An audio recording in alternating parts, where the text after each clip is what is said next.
The Rock and Roll Coffee Show is brought to you by Writers and Rockers Coffee Company, keeping the music and memories alive with some damn good coffee. Be sure to pick up your Rock and Roll Coffee Show coffee only at writersandrockerscoffee.com. And also brought to you by Retroactive, located at Broadway at the Beach in Myrtle Beach, South Carolina, keeping you retro with everything from 70s, 80s, and 90s. Shop retroactive.com. It's the Rock and Roll Coffee Show. Yeah, we do.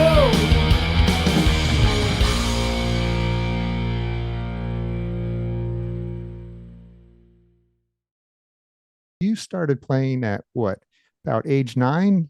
Is that when you started playing drums?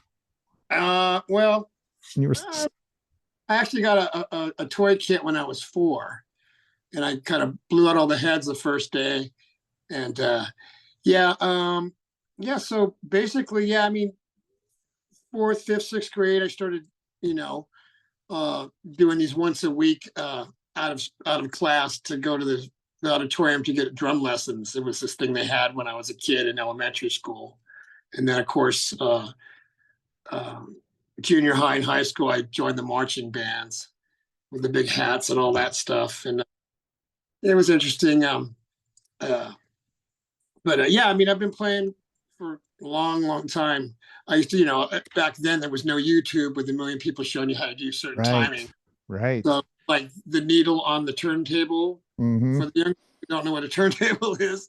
Yeah, that's how we used to, learn this stuff, pick up the needle, go back, and what was that feel, or slow it down, Yep, I did the same thing with bass though, not drums, but Okay, yeah, there you go. Yeah. But you had credit your mom for influencing you on sticking with the drums. What happened there? Were you gonna quit? My drums in high school with her sister who played piano, and then my uncle, he played trombone. They had like a little jazz quartet in high school, and back then for females to play drums wasn't very common. So she used to get teased a lot, but she was the first one. Like, actually, she was had Beatle records and stuff, and actually she gave me all the Beatle records after John Lennon made the comment about they were just as popular as Jesus Christ. And she goes, I don't want these albums. It's funny that she gave them to me. She didn't just throw them away. But yeah, it was weird. That's pretty much how I got introduced to the Beatles, was my mom giving me these records.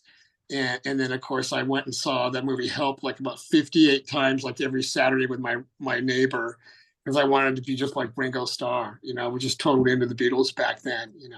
Yeah. What else were you listening to growing up? Growing up, well, back when I was real young, there was the AM radio, and it was all the Wrecking Crew songs. All the radio hits, they all sounded alike to me. And I didn't realize they were all the same players playing in these various groups and artists. But I listened to a lot of that. But the Beatles, Led Zeppelin, Santana, Free, Grand Funk, Jimi Hendrix, stuff like that. The Who, Cream. That's basically the bands listen to at that main ones. Okay. And then you started your first band at age 13, is that correct? Yeah, it was 13. It was called Hog Bottom, I believe. The first actual band. It was a 3-piece. Was that a cover band, or did you guys do originals? No, we did covers. Okay. Actually, one of the guys, the guitar player, his name is Joe Delgado. He's in a band called the Delgado Brothers. They've been around for ever since then. They do concerts, they do blues and stuff. And he was the guitar player. And then my other guitar player, Tom Gray, who passed away a few years from cancer, he played bass in that arrangement at the time. And I remember we were learning Mississippi Queen, and Joe's older brother comes in and he goes, "Hey, I think that song's a little bit too heavy for you guys." We're just little 13-year-olds trying to, do all these tunes that we like, so it was fun. Yeah. Right. And then when did you start getting into like the club scene and stuff? Well, I did a lot of backyard party band stuff. We were in this band. We do clubs. We'd have to learn a bunch of cover tunes, top 40 stuff to get, any work, actual getting paid for.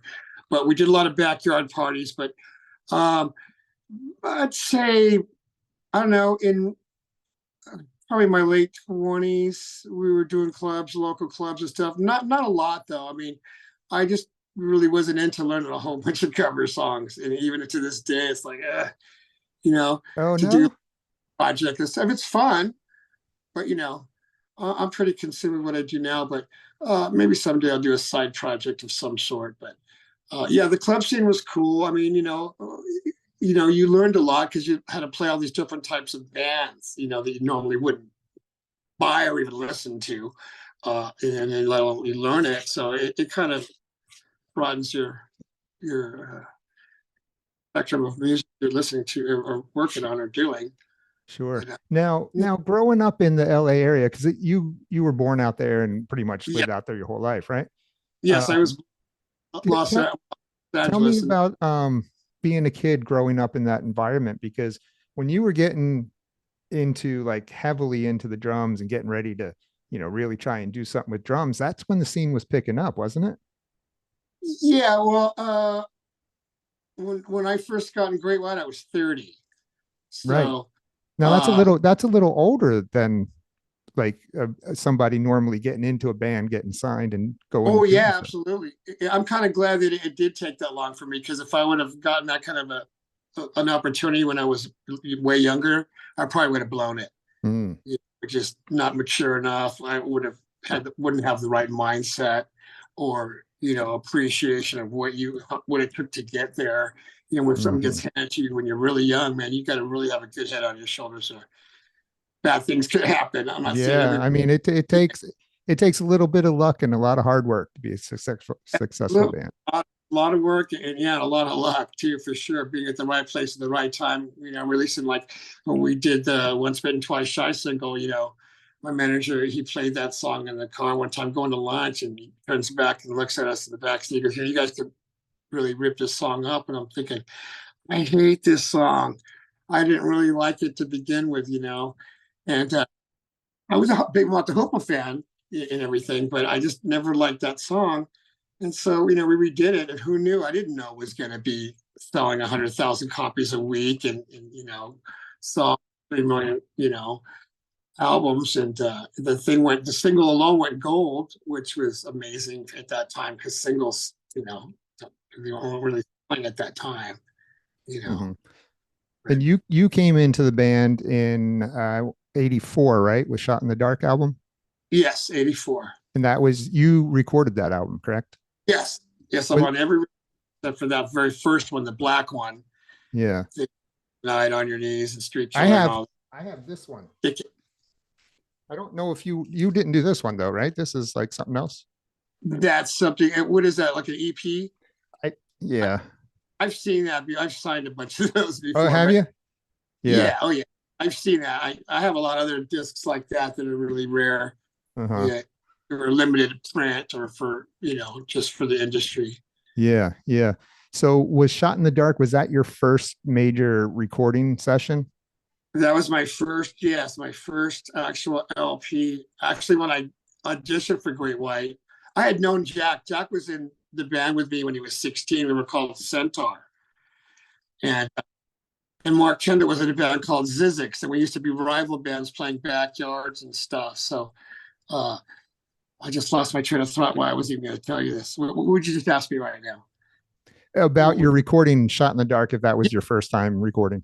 I auditioned several times for Great White, and then part of the auditions was actually recording a song that we had, wrote as a band a couple of days prior. So I went in for the final audition, was actually playing in the studio with the band, with the engineer, with the producer, with the manager, all standing behind the glass watching me play. And I've never been to a click track before, and that was kind of intimidating at first. And just having everybody sitting there looking through, by yourself in this room playing the song, and everybody's talking about you're playing it, yeah, that was pretty cool. And then, like I said, doing the first Shot in the Dark album, the actual first LP I did, that was a really cool experience for me, as far as recording goes. And I've done what 16 some odd albums since then. So you learn something. Time. What? Tell me about the audition. So you had to record? That was part of Yeah, it? yeah.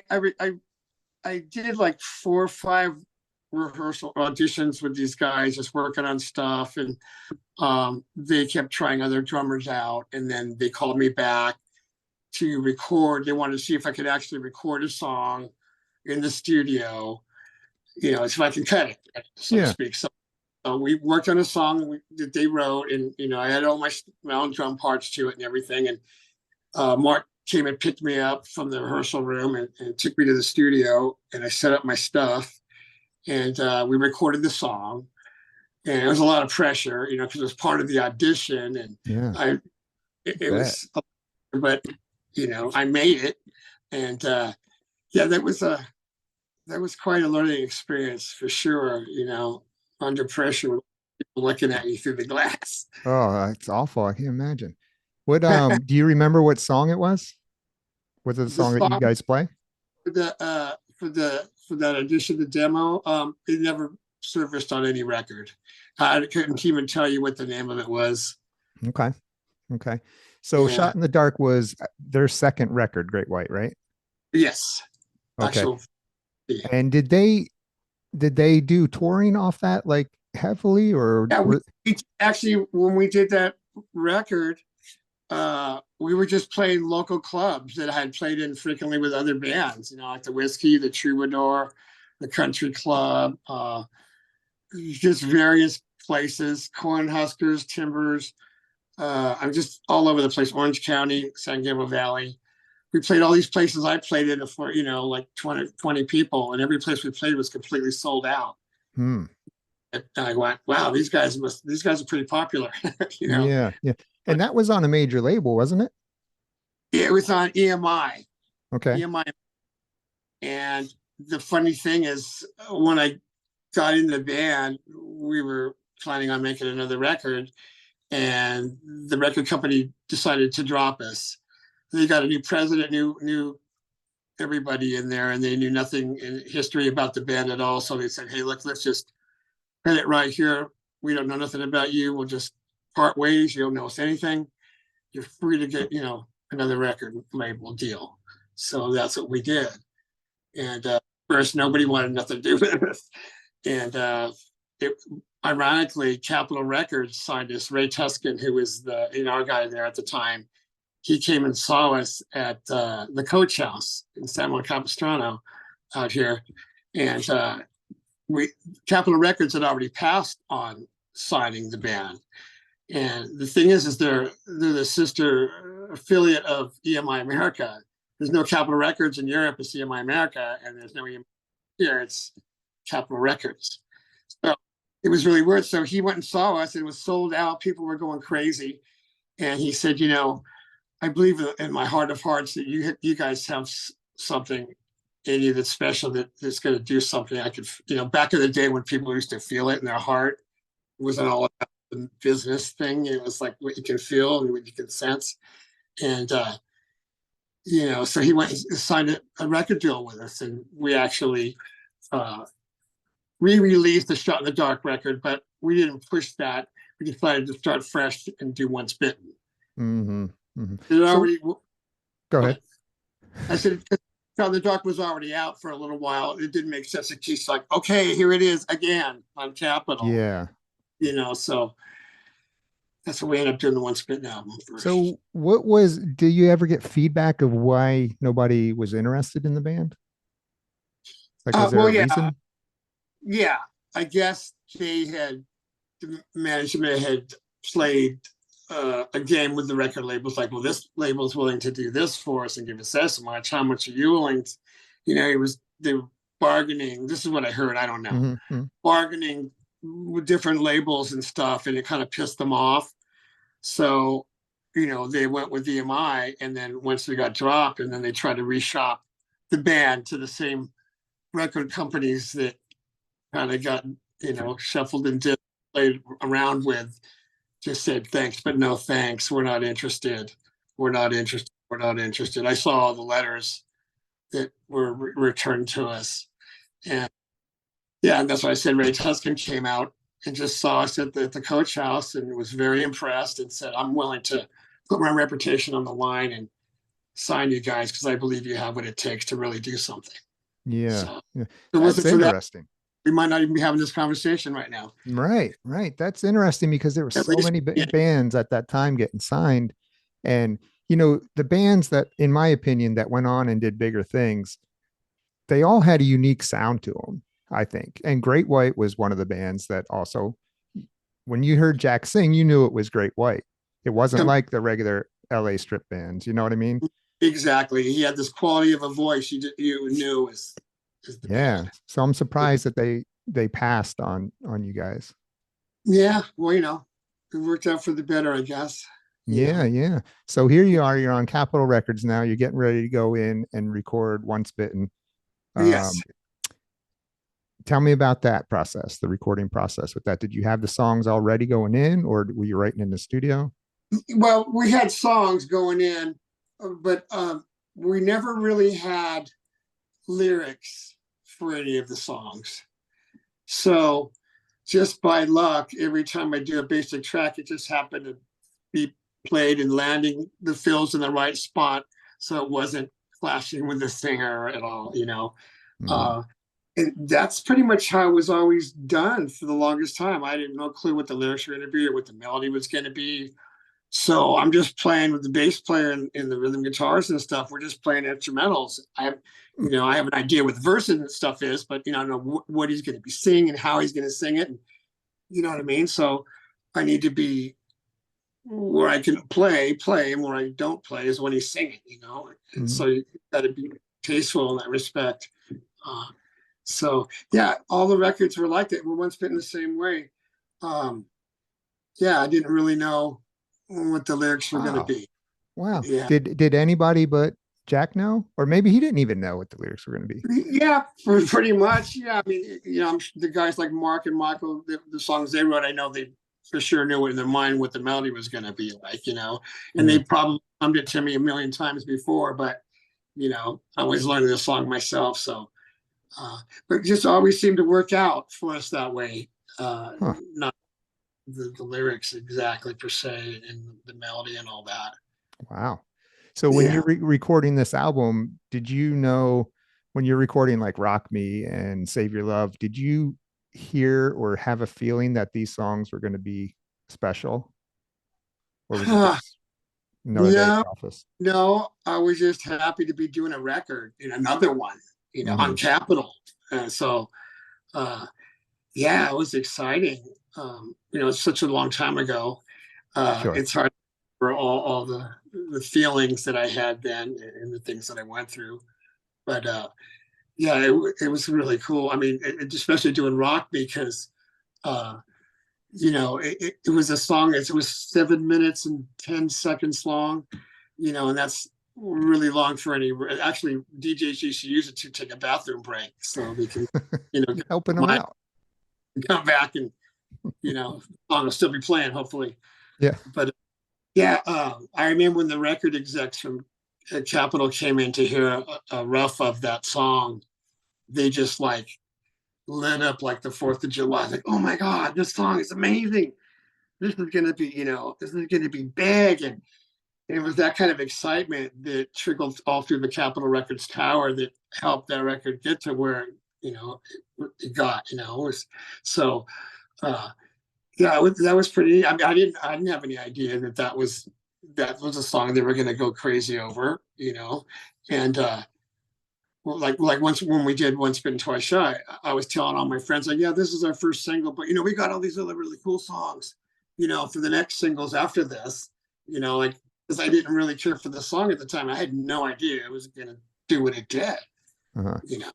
Did you like Rock Me or no? Oh yeah, Yeah. loved Yeah. rock.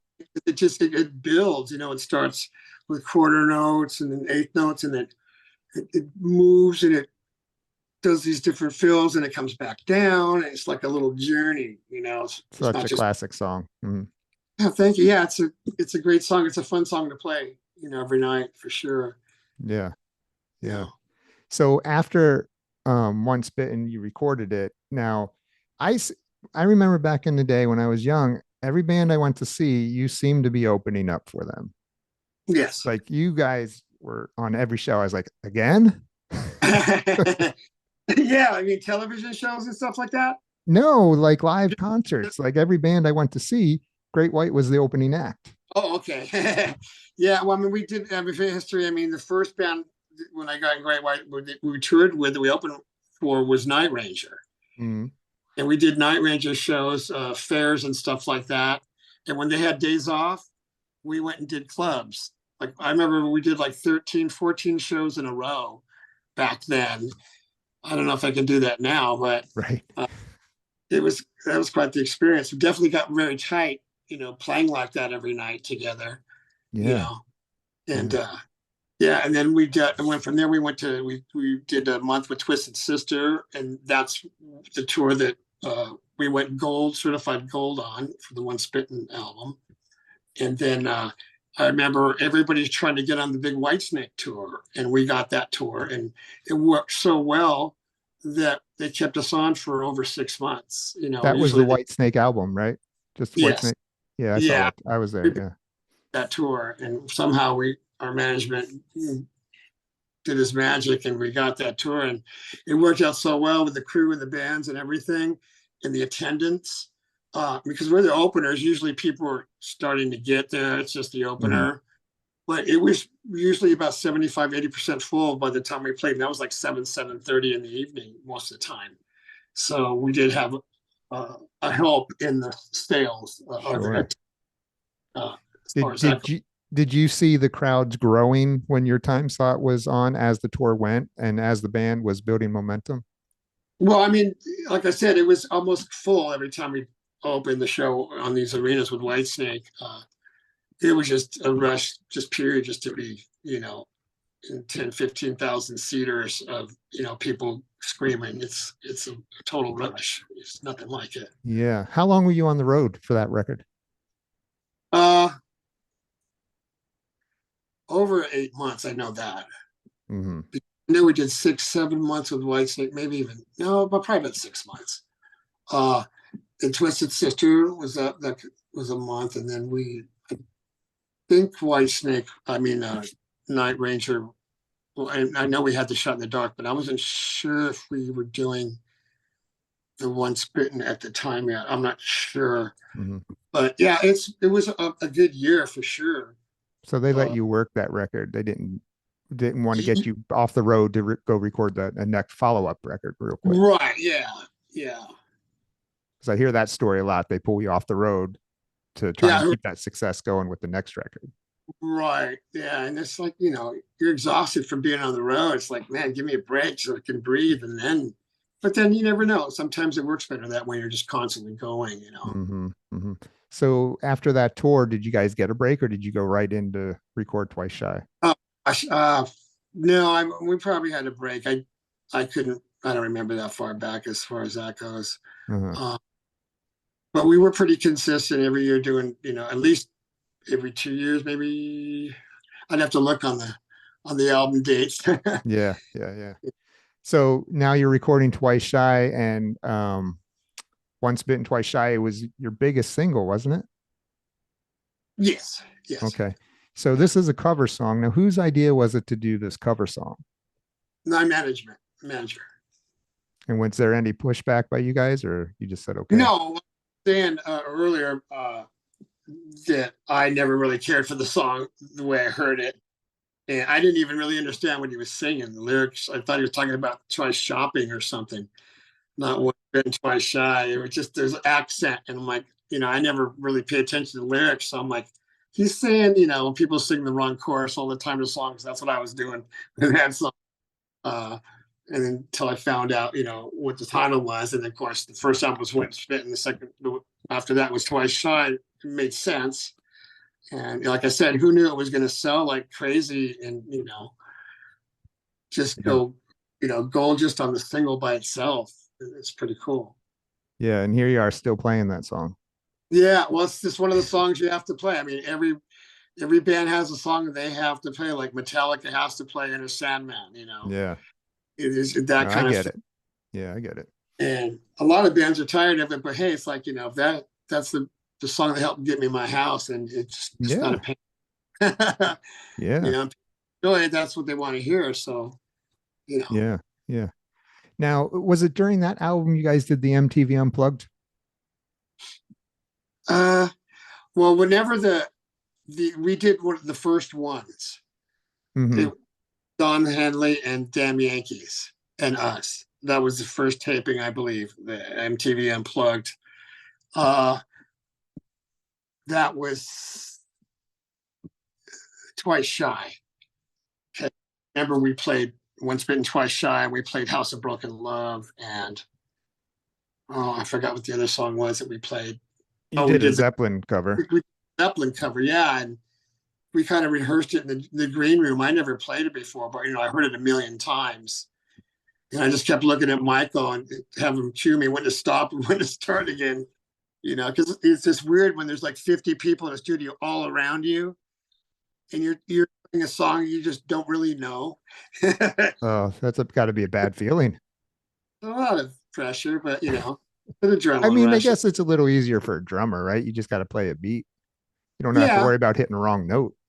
No, but it's just starting and stopping when you're supposed to. Yeah. On that song, there's a lot of stopping and starting, and so, if you're not familiar with it, I mean, I've heard it a million times, but yeah, it was fun to do. I mean, we added that to the set, and we went tour with Whitesnake and stuff. People went crazy. Yeah, I remember that song. I remember when you guys did it, and it was like a big thing. Yeah, it sounded great. Nail Zeppelin all day long. Yeah. Was that a fun gig to do, the Unplugged stuff, or was it more stressful than fun? I never did anything like that before. Like I said, it was weird having people behind you, and it's just not thousands of people. It's like 50 people in a little studio. Mm-hmm. Like with a microscope, I felt like his eyes on my back. Usually when you're playing, a venue, it's just they see in front of you, but behind you, it's all your own little world back there. But not in that Unplugged thing. It's all around you. Top of the Pops was the same way too. There was people on balcony behind me. There's a show called Top of the Pops that we did, and we did all those late night talk show things. It was pretty fun. Yeah. And then you guys released was it called Hooked? Was the next one? Hooked, yes. Okay. Now that wasn't as successful as the previous two, but that's when things were kind of shifting though. Yeah, I mean, just a lot of stuff with, well, not the grunge stuff yet. That was the Sail Away album period where Nirvana's and all the bands like that came out and just wiped out the 80s. But the Hooked, yeah. There was at that particular time, there was some dark times for me. I had some substance problems at that time. So it was just a big blur. I actually had to go dry out and re-record stuff. And that's all I remember, that every time people go, that's my favorite record. And I'm like, that to me, it's just like such a dark period of my life that's always going to be attached to that record, which is unfortunately a bummer, but my own fault, obviously, but it is what it is. So yeah. Now, is that something that was with the band for a while, all the substance abuse and stuff? Because I know Jackie, everybody knows his stories with I mean, we all do that stuff, but yeah, I mean, I'm just glad I was able to just confront everybody and say, hey, I got this problem right in the middle of basic tracks. So they put me up in this apartment for a month to dry out and get my mind back together. Then we redid the drums, and it was a lot better than the first attempt. It was never the same thing twice. It was awful. But, and have you been good since that time? Oh yeah. Those days I wouldn't be alive right now if I still did that kind of stuff. Did a lot of cocaine, basically. Okay. Yeah. That's just, it's not a good thing. But at that period of time in that industry, everybody was doing it.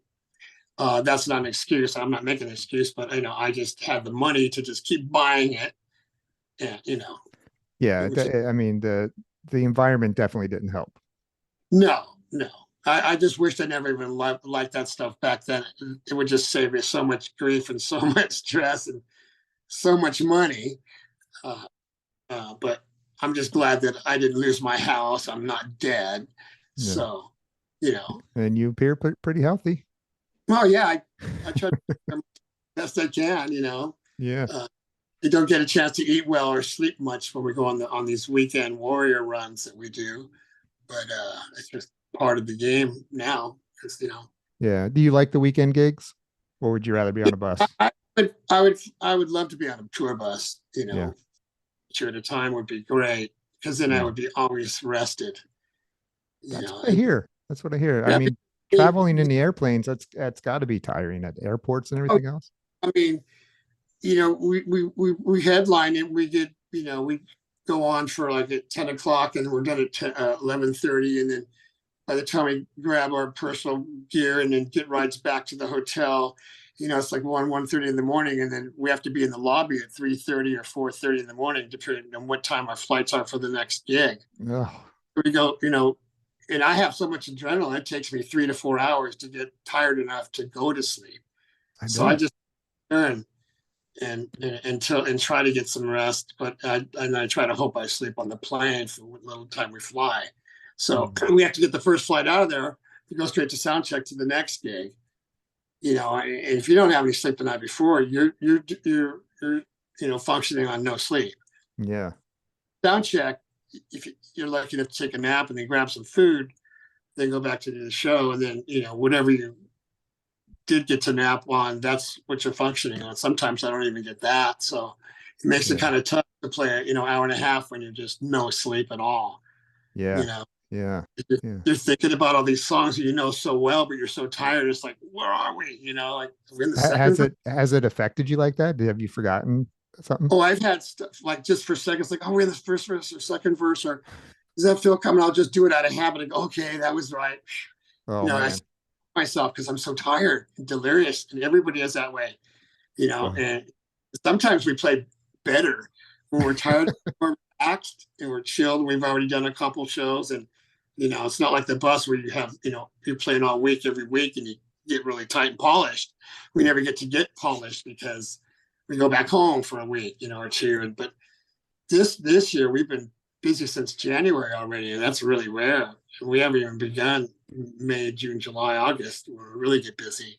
Yeah, I was looking at your dates, and you've got a lot of dates coming up booked already this year. There's a whole bunch we can't even post yet because they haven't been finalized. But yeah, there's a whole bunch. Yeah. Wow. It's great to be working, but I just, you know, I just want to keep up with it physically. It's tough, especially because airport food and casino food just don't cut it. Oh, yeah, it gets old quick. Yeah.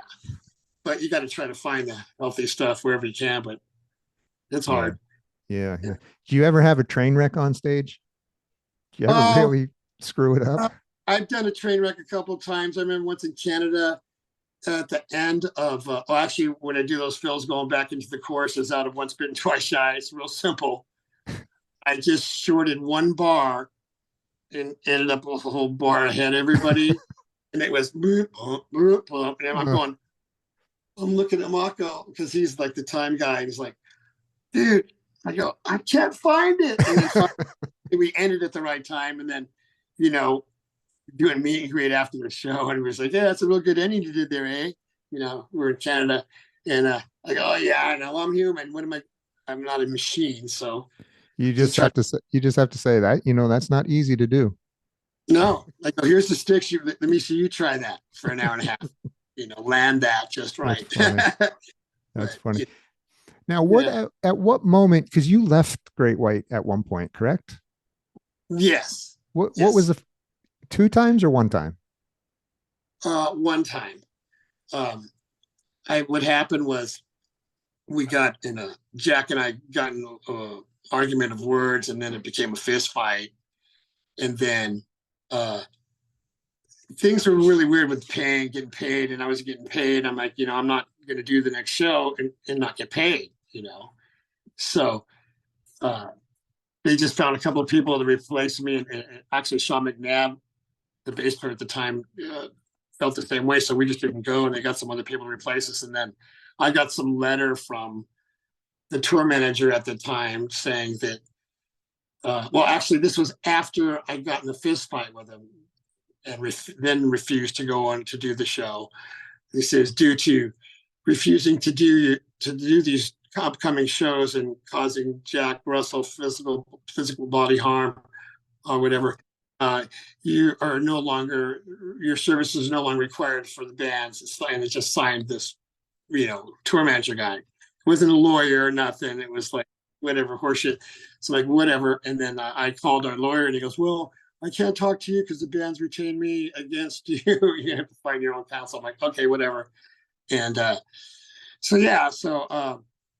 and then luckily that happened. And then, the band disbanded and then they got back together. And that's when that fire happened. And, I wasn't involved in any of that, but it was really weird because I was at that time doing construction with a good friend of mine, just demoing this restaurant. And I remember it was really hot and I was dumping all this drywall in one of those big walk-through dumpsters. And I was like, this sucks, man. I'm here busting my ass doing this stuff. And I'm a drummer, man. I should be out there playing. I go, Jack and Mark are out there right now, touring right now. And as soon as I got home from that job, my whole message machine was full of people going, dude, are you okay? I heard Great White on fire and 100 people died. And look on channel CNN and I turn on the TV. I'm like, whoa, all this happened when I was sitting there envying them, and then I go, I'm so glad I wasn't there. Yeah. Because I would have been one of those guys to go, oh, my drums, I got to run back in and make Would sure you? they don't get, and then I'd die, Isn't that what happened to Ty? That's what I heard. Yeah. I don't know. I wasn't there, but that's what I heard. Yeah. That's awful. I have a friend of mine too that died. I didn't know till 6 months after that. He went in there to go find his girlfriend and she was already out, but he thought she was in. So he ran in there to find her and he of course didn't make it back out. And he was already out as well. So that was so sad. Yeah. Now, speaking of that, that was Jack Russell's Great White, right? Correct. So, but it's still going to haunt Great White, right? I'm sorry? It's still haunting Great White, though. Oh, it totally destroyed us. Yeah. We're forever plagued. It's because of the fact that the documentary that they put out, it's all lies. It said it was Great White, Great White, Great White, Great White. Even the little club they played at, it's one of those little tiny marquees with those little light bulbs all around on a trailer. And they had those little plastic letters. It said tonight, Great White. It didn't say Jack Russell's Great White, but on his dressing room door, the flyers that they provide every night says Jack Russell's Great White. His merchandise said Jack Russell's tour, whatever. But because of that marquee, when CNN got there, they just flashed the camera in that marquee and it was boom. It was Great White that did that. No question about it. And if you were to try to argue that today, that, you're just trying to, it was, Jack Russell is Great White. So it was Great White. I'm like, no, you don't understand. Those guys that were in this band had nothing to do with any of those songs, writing or anything. Yeah. They didn't even mention in the documentary who those people were on stage with him on that particular night. They actually showed a flyer of the band, me, Tony Montana, Michael, Audie, Jack, and Mark, from a gig from, back in our heyday for that show in the newspaper. So they showed that on the documentary. So I was livid and I was going to call the station going, you need to blur my face out of there. You're insinuating that I had something to do with the responsibility of 100 people's deaths. I don't want that on my head. I want some crazy guy to Molotov cocktail my house one day going, you murder, or I go get shot in the head because this kid grew up and found out this band was responsible for his parents' death. I don't want to be insinuated like that. It was a horrible thing, but I wasn't even there. So my wife called and she told him that, you need to blur that out like they do in the Cops TV show. So they said, well, it's really expensive to do that. We can't do that. And then the next time I watched the documentary, that flyer, everybody's face was blurred out except for Jack's. So they actually did it because they knew. Well, they knew they'd have a lawsuit. They'd have a lawsuit. And I didn't want to get into that. It was a horrible tragedy when they try to make money off somebody's tragic. No, but it probably had there was a lot of weight on you, even though you weren't involved, but feeling like people were coming down on you for that, I would imagine. Absolutely. I mean, when I first rejoined the band, I'd be in airports and strangers would come up to me. That must have been a really bad thing that happened to you guys. I'm like, I wasn't even there, you know? And that's what they insinuate in that documentary. It's like overkill on it's Great White who did this. Mm-hmm. It really wasn't. Yeah. But, you know, Now Mark was there, right? Mark was there, but he wasn't in that band. He wasn't in the band. Yeah. When Jack tried to go out there with these other guys, he had really bad attendance. Nobody wanted to come. Nobody cared. So he's like, he called Mark, kept calling Mark, man, come on, you got to come out with me, man. You know, help me out here and we can do some Great White stuff together. And then, you know, we'll get more people. And so like Mark reluctantly went there and played some shows. And then the next 3 or 4 show down the road, that fire happened, you know, horrible thing.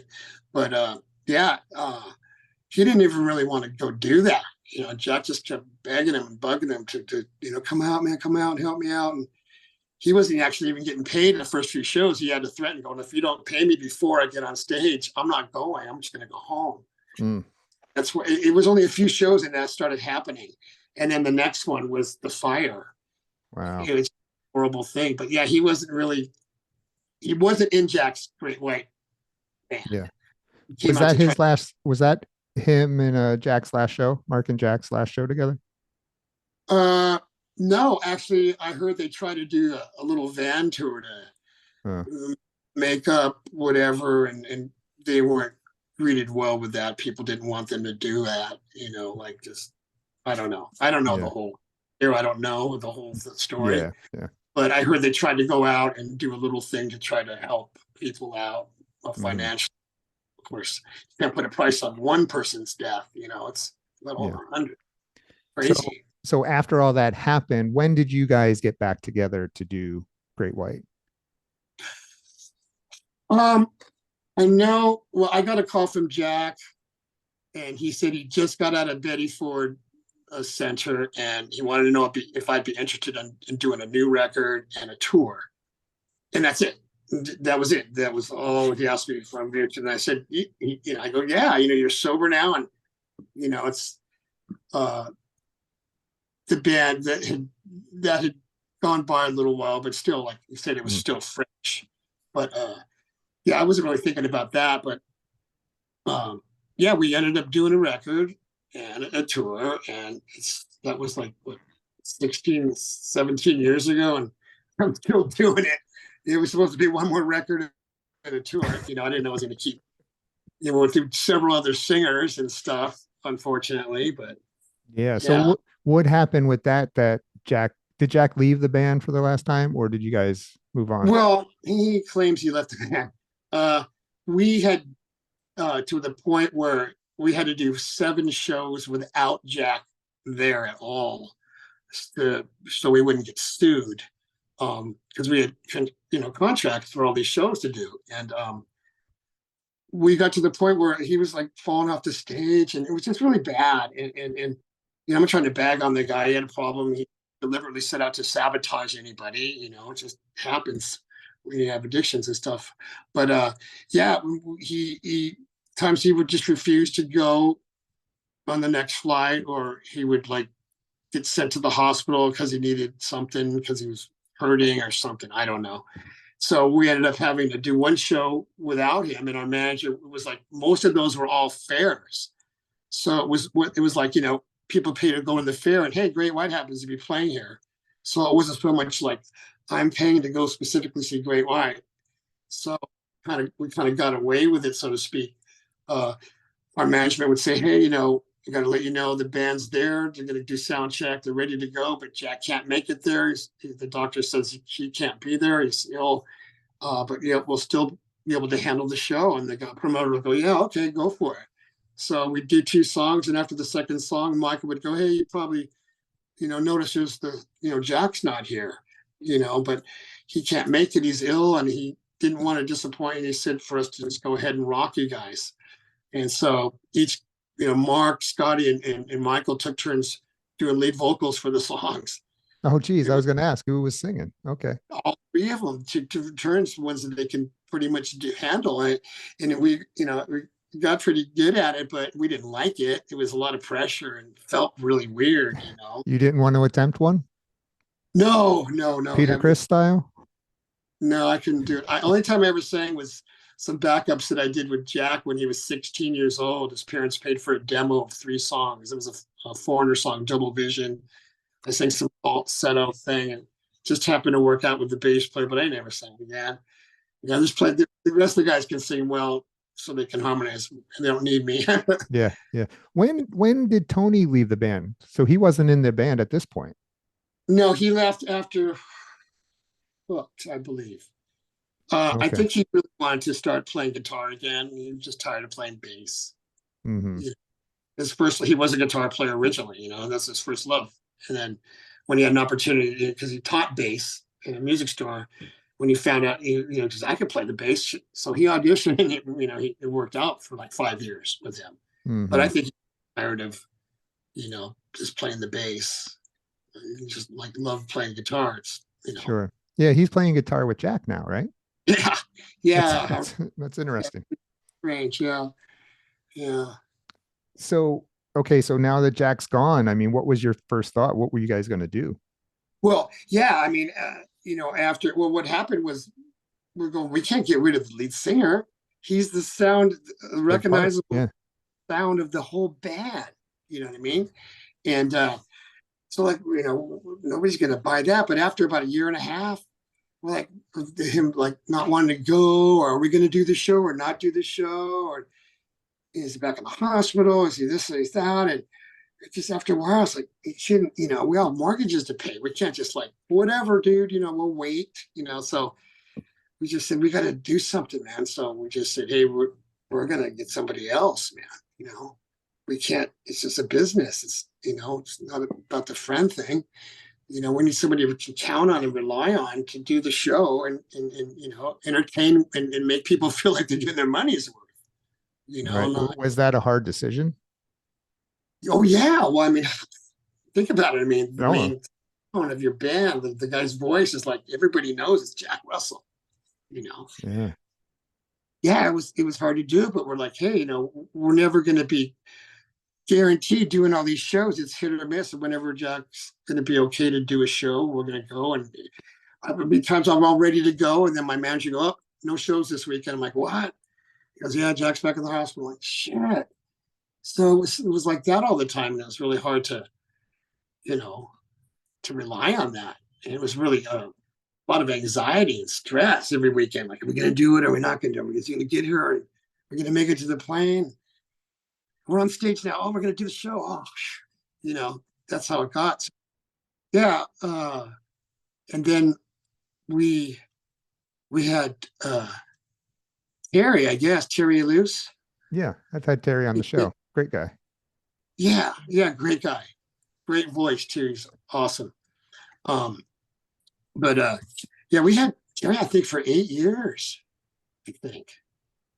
And how did you hook up with Terry? I mean, did you go after him, or did he come to you? I didn't even know Terry at all. I heard of the band XYZ, but I wasn't familiar with any of it. But our booking agent knows him and suggested, maybe we get together and see if it worked out.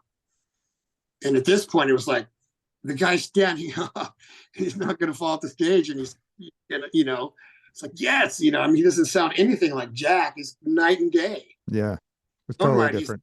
He's really, really good, really bluesy, and very, very talented singer. Absolutely. But the whole time he was with us, it's like I constantly get emails from people and fans like, oh, you need to get Jack back. He's not the same, and this guy doesn't fit, and he's a little French guy from Europe. I mean, everybody's just to see the surfer guy Jack from California. You know what I mean?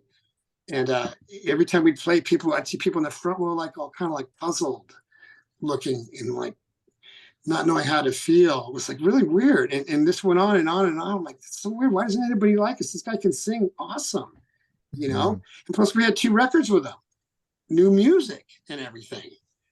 But at this point, people they want to mainly hear the older stuff that they know.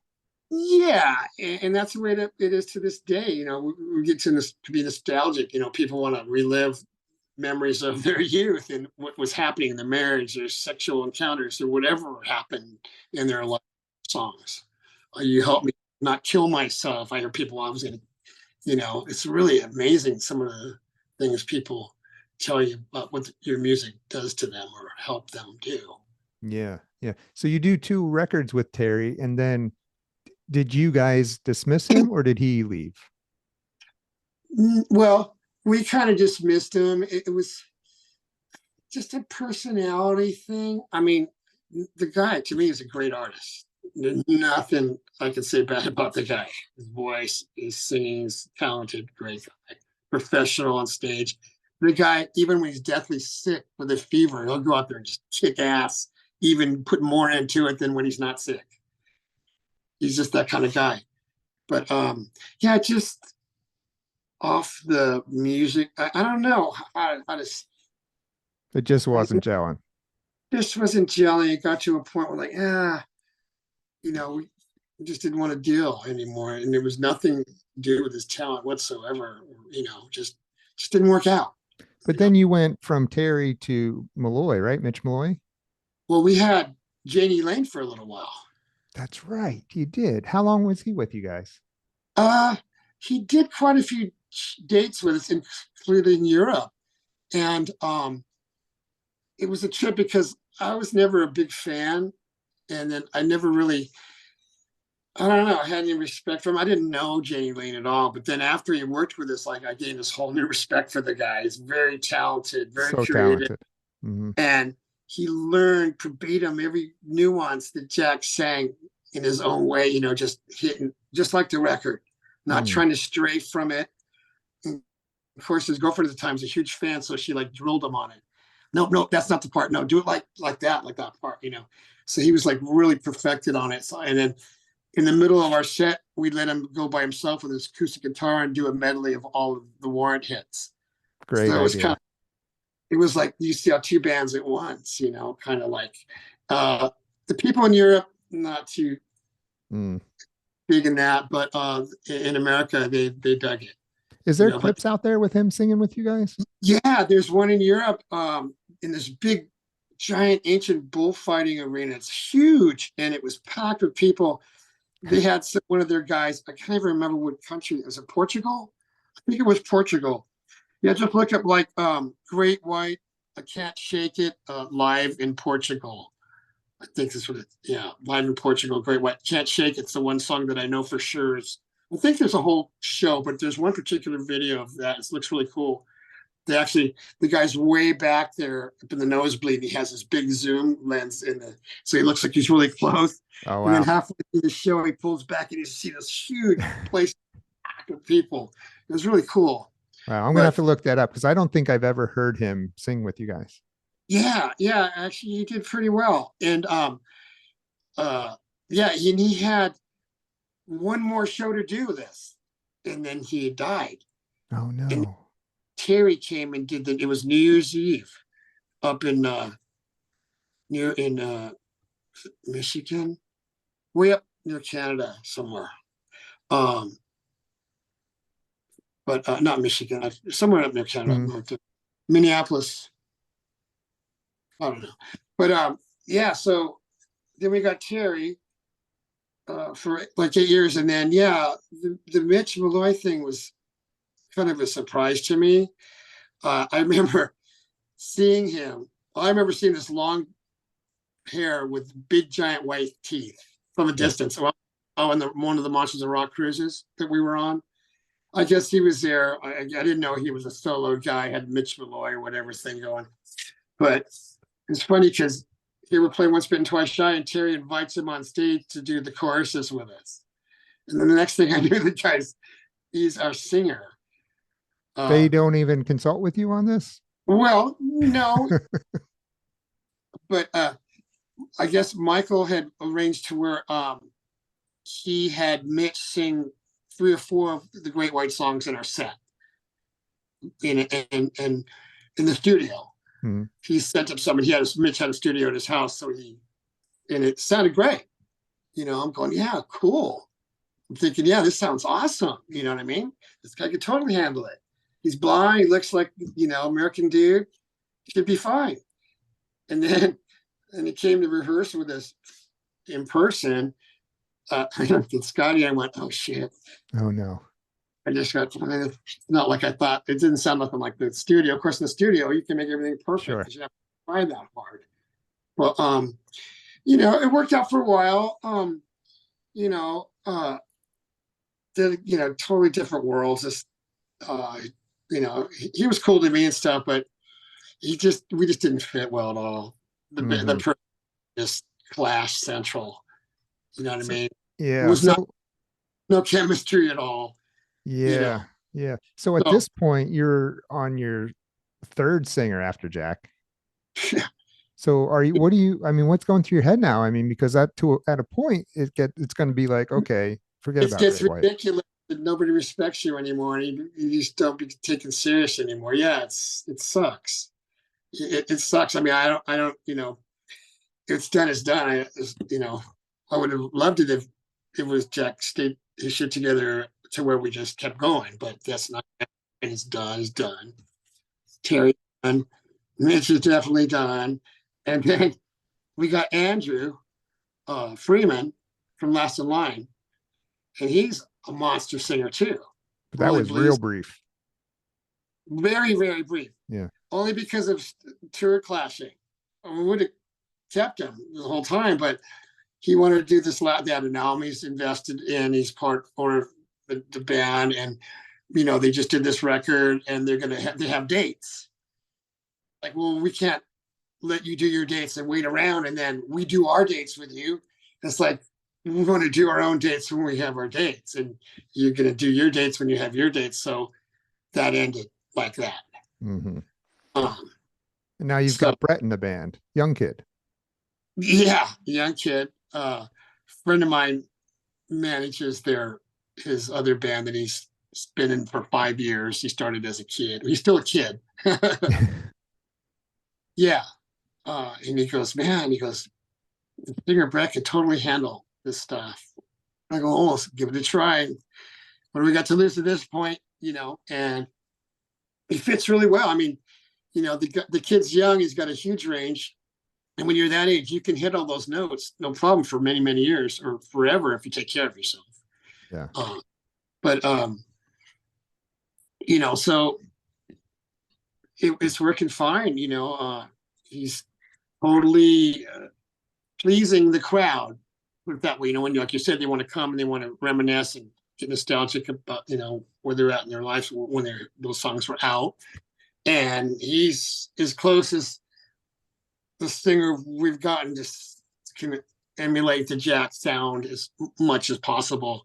Never anybody being Jack, or you know what I'm saying? It's just you got to get somebody that sounds just like Journey has the guy that sounds, like Steve Perry, and with Foreigner, what's his name? He has it down to where, and a lot of people don't even know that the Foreigner band is even any original guys in it anymore. That's so crazy, isn't it? I don't understand how that works. Yeah. I mean, Molly Hatchet we played with, there's nobody original in that band. How does that happen? I mean, how do you still go on? Crew, what I think, from what I heard, we played a few times with them, but it's trippy. I'm like, oh, these guys aren't even all the same guy. And I'm freaking out because we only have, we don't have all the same people we have. But you got three. Three, yeah, three out of five. That's not pretty bad. Good. Yeah. But no more than that, though. That's cutting it, But yeah. Yeah, I always believe that if there's five people, if there's less than half the people original guys in the band, it's not the same band. That's just my opinion. Yeah. Well, even like Judas Priest, I mean, they got different guitar players. Well, the drummer's amazing, Scott. But the guitar players, I could tell they're not the same guys anymore. There's no KK, there's no Tipton. These guys are great, but they're not those guys. And I don't expect them to be. But it gives them a different. Yeah. There's a reason the bands with the original guys become so successful, because you have to have that camaraderie. You know what I'm trying to say? Yeah. They have to gel together. And when you think of a KK and a Rob and Glenn, that's Judas Priest, you know? Yep, exactly. So, Yeah. but But def- yeah, so I listened to some of your new stuff online. Looked up some of the shows with Brett oh, singing, and I thought he sounded like you said. I think he's the best thing you've had since Jack was in the band. yeah. I mean, nobody's gonna beat Jack, but he's gonna emulate the sounds and the tones that Jack was able to achieve. So that it works. It works out great, Yeah. And Brett's a really nice guy. He's very mature he's younger than my son. Is he? Is he? Yeah, and 5 years older than my oldest granddaughter. So what's it like on the road with you guys being so far different in age? Are you wanting to go back to the hotel and he wants to just stay up and do something, or? He likes to hang out and hang out at the bars and float around and stuff. He's a single guy. Yeah. He's right now Scott, our bass player, is recovering from back surgery. So Brett's bass player from AON is out filling in for Scott. So he's got a buddy now. So when we get done playing, they're gone hanging somewhere. Maybe one day they're going to be the Great White with no original members. That's what I was saying. They could eventually replace. We can replace ourselves with these guys from his band. They can be like, the Foreigner of their time. I don't know. You never know, right? Yeah. Interesting things have happened, yeah, it just gets harder to do when you get older, especially the way we do it now. Like I'm saying, if we had a tour bus all this time, it'd be a breeze. Yeah. Go after show every night, no problem.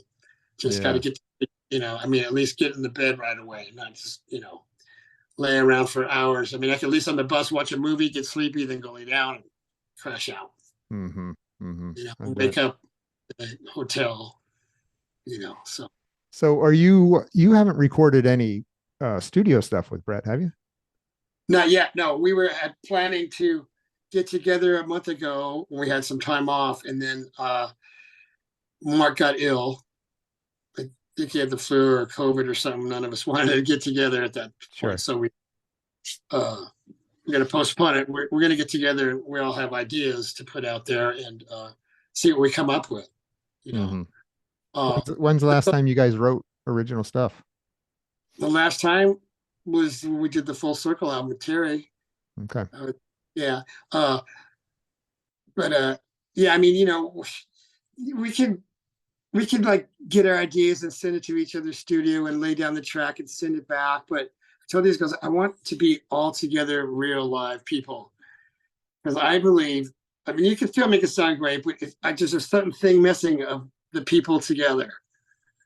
I mean, I haven't really been able to listen to stuff to see if I can hear the differences, of bands recorded versus sending the tracks out to each other in their own studio by themselves. I don't know. It's just kind of weird.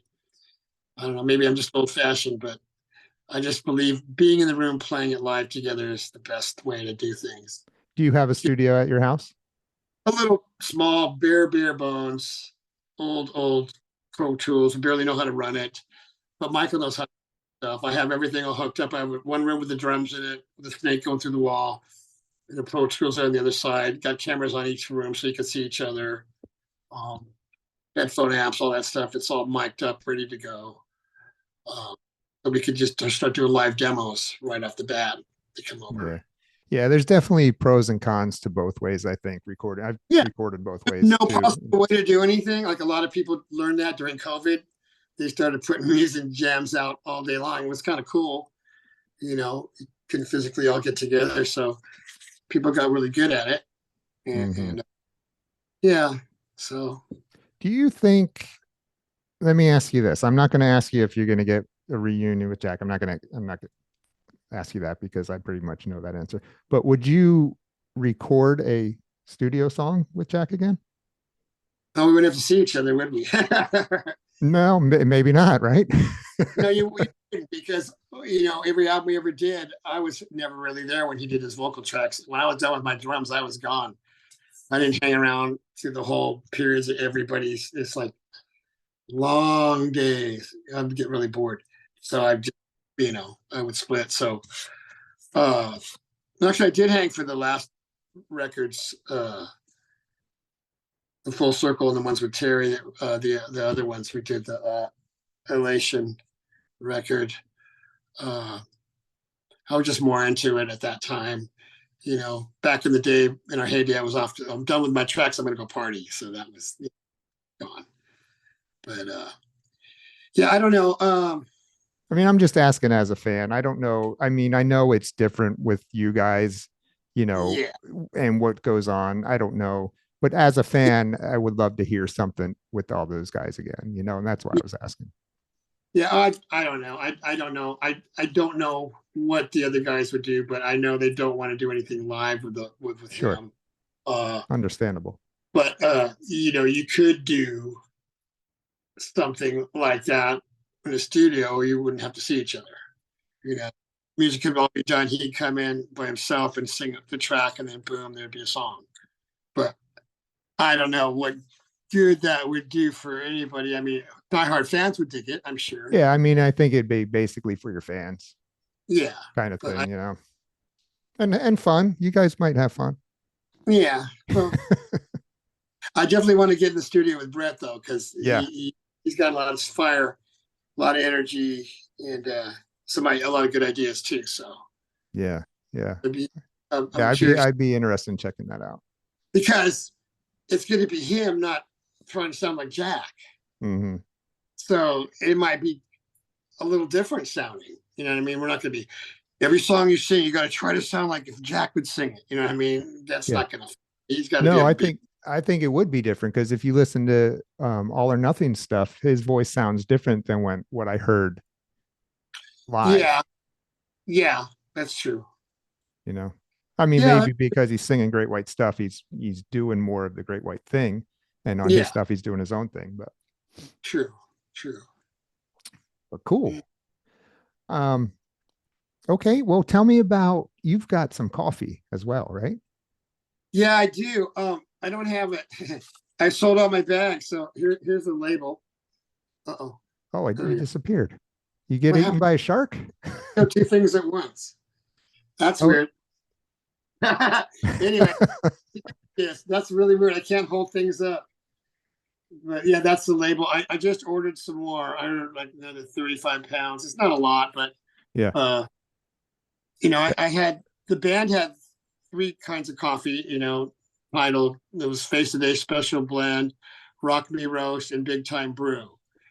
Light, medium, and dark roast. But the people that were making our coffee, bagging it and all that, for the 10 years we were together, they've been selling our coffee behind our backs and never telling me. And all. Yeah. So all they were supposed to do was they'd get the beans from a company, they'd pack it, bag it, and everything, and just I'd give them the money, they'd hand me the bags. But they had coffee carts, and they would go to all these venues in different places at Christmas time, at races, and all this stuff for years and years, selling Great White coffee and never mentioning it once. The way they got caught was they were selling it to Europe. And I got a bunch of emails from people from Europe going, we still haven't gotten our orders for the coffee. I'm going, that's funny. We don't sell the coffee to Europe because it's way too much to ship it. They were able to sell it cheaper because they were, they got it cheaper. They were sell it for what we sold ours. But so that's how I caught them. And I actually confronted, I used to go out with her husband for sushi all the time, and we were like hanging out, friends and stuff. And so before I found this out, he had mentioned about 6 months earlier that she kind of cut him out of all the coffee dealings, but he knew what was going on.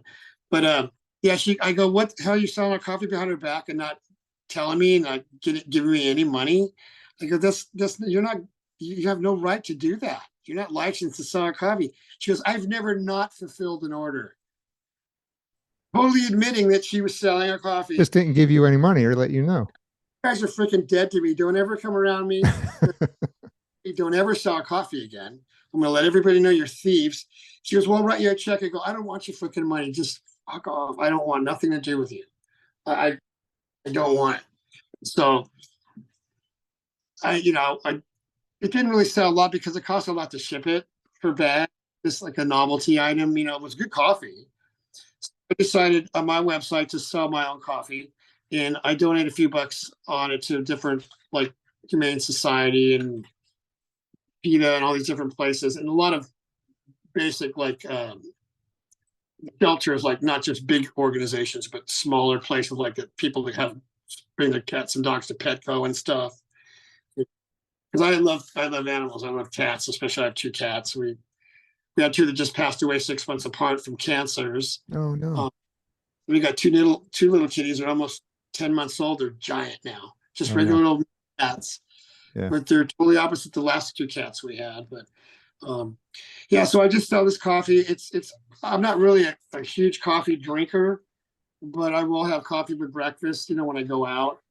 But and then now and then I'll make some here at home of this coffee. But my wife drinks coffee like crazy, and she says it's really great.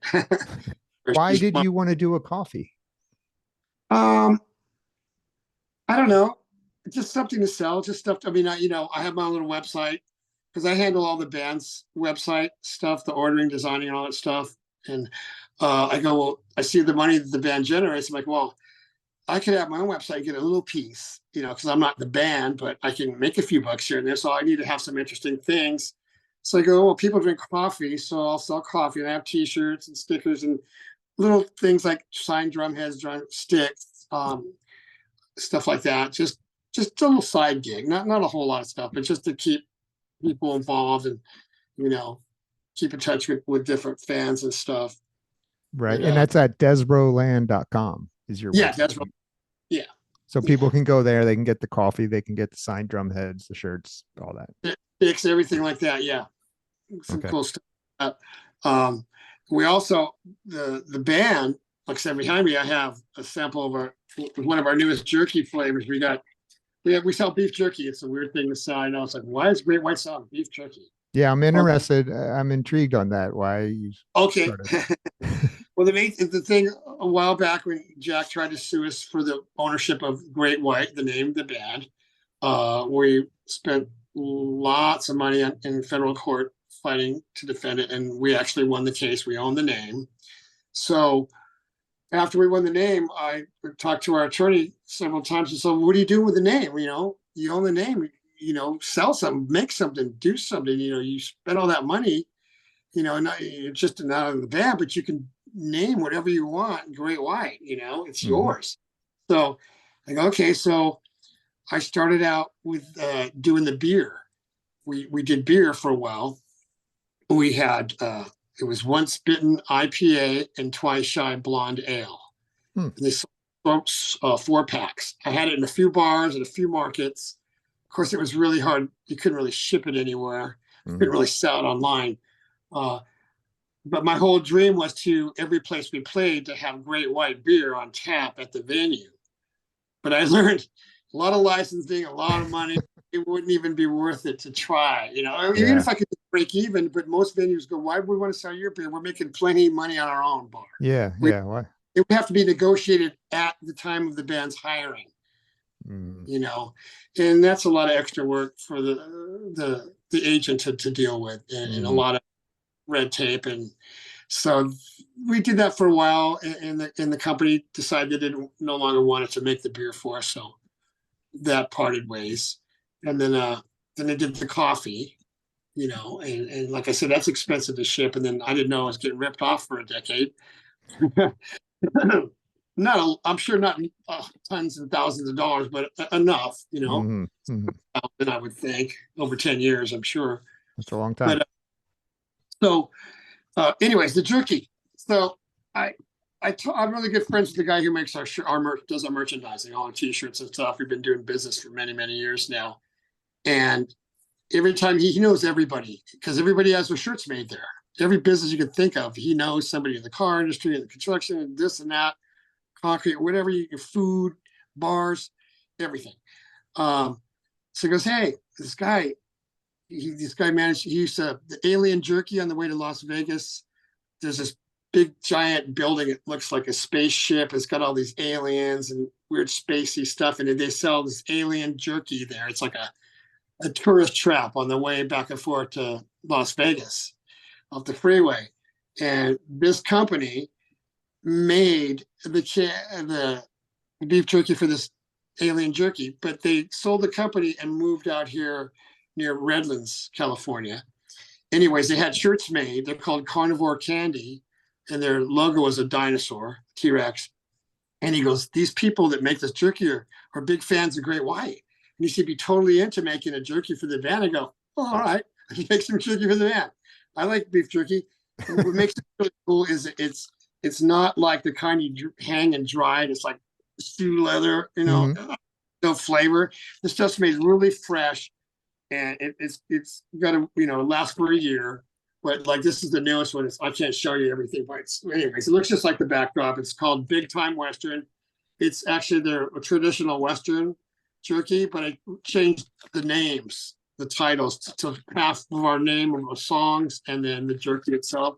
So we got Big Time Western. We got Mr. Teriyaki. It's a teriyaki. I like that one. And then we got Whiskey Bitten Twice Shy. It's a whiskey flavored jerky. And then we got for Desert Moon, we have Desert Jalapeno. And then for Call It Rock and Roll, we have Call It Black Pepper. And for the Rolling Stone, we have Rolling Sriracha Style, which is a bacon type of jerky. It's actually looks like pieces of bacon. Oh, wow. They have like 45 different flavors. They have chicken and turkey jerky. They have dog treats. They have the sticks. They got everything. But we autographed these and we saw them at the merch booth. And they just fly off the shelves. And it's funny because you're playing your set and you see all the people in the audience munching. Yeah, people eating jerky. Yeah. I mean, I get shark jerky, but I've had that before. It's nasty. It would be right to have shark jerky for Great White. I didn't know that was a thing. Yeah, they had it, but I don't know how popular it is. But see, what's cool about this, we got the cow on the surfboard. I know you can't see it, but I can move my hand. You can see the cow on the surfboard just cruising along, and there's this big Great White going to eat it. So I figured that's how I can incorporate the band's name with the jerky. That's so fun. Yeah, I mean, it's a brand. Great White's a brand, so. Yeah, I mean, so I'll try different things that if they stick, because I was planning on just narrowing it down to the 3 top flavors, but everybody seems to be buying all these. Mm-hmm. And what I do right now, if you buy a 6-pack, which is one of each flavor, you can get them all of them shipped for $10. But if you buy one, it's $5.99 to ship one bag because the shipping's insane at the post office now. So I know. Money, just like the coffee, it cost me $9 to ship one bag of coffee. Oh, I know. 15, you're already over $20. I've got Rock and Roll and Coffee Show coffee. That's cool. I've seen that. I want to try some of that. And the shipping is crazy. And I also have, I don't know if you saw this, but I have my some hot rockin' hot sauce. Oh, nice. This is a favorite from a lot of people. But yeah. I have to try that too because I love hot sauces. Do you? Oh yeah, I love it. The hotter the better, with the flavor. But yeah. Yeah, it's so fun. The coffee fit perfect for the show, Rock and Roll and Coffee Show. Sure. And then I just loved hot sauce. So I was like, well, I need some hot sauce too. That's awesome. I like that. Yeah. Hot sauce is an adventure for sure. Yeah. What's funny, what's ironic is the people that made our coffee, they're called Rock and Roll Coffee Company. Nuh-uh. Really? Yeah. Yeah. Huh. I'm going to look that up. When I first saw your show, I went, that's not them, is it? No, it's not. It's Rock and Roll Coffee Show. There's just a Rock Coffee Company. Oh, all right. Who had it first? Copyright infringement. I'll give you their address. We'll talk after the show. Yeah. That's awesome, man. So, okay. So can they get your coffee on the Great White site as well? I know the beef jerky comes from Great White. What is it? Officialgreatwhite.net. Yes. Okay. .net. The coffee comes on Desbroland.com. The jerky's on officialgreatwhite.net. I believe it is. Okay, I'll put those links in the show notes so if people want to go check it out. They can. Yeah, it's hard to get people to, I have a friend of mine who's a pinstriper and he sells all kinds of swag at car shows and he makes a living off that, and he's not nationally known like the band is. Mm-hmm. Pretty good money off selling all this swag. I go, how do you do that? He goes, well, nobody's just going to go to your website if you put an ad saying, go to my website. Yeah. You just got to take one item and make a little 30-second clip of it, drinking it or eating it or wearing it or panning by it. And if people like it, then they'll go, oh, wow, where can you get that? And then they'll go to your site. And that's how he gets a lot of people. He sells a lot of stuff. He makes a video clip. Yeah, he gave me Okay. a couple of apps. It's like anyway, he just need that 30-second clip. You don't want to go too long because people like to sit there and watch a big long, commercial. But you make a real quick clip, and I'm thinking about like I can show my coffee brewing, or you can do that too. And like, you grab your cup and and then music plays and it just goes away. And then you have your website or whatever, stuff like that, different things. Yeah. Yeah. You could have beef jerky in one hand, coffee in the other. That'd be Yeah, dip it in your coffee. Yeah.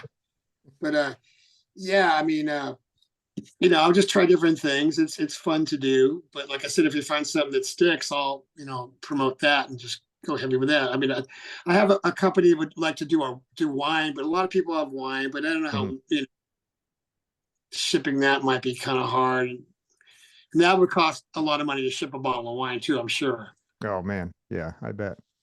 Yeah. So. All right, Audie. Well, man, it's been great talking to you, dude. Very nice to talk to you. Yeah. All right. Well, don't go anywhere, okay? I got to ask you another question, but again, Sure. Thank you very much. You're welcome. Thank you.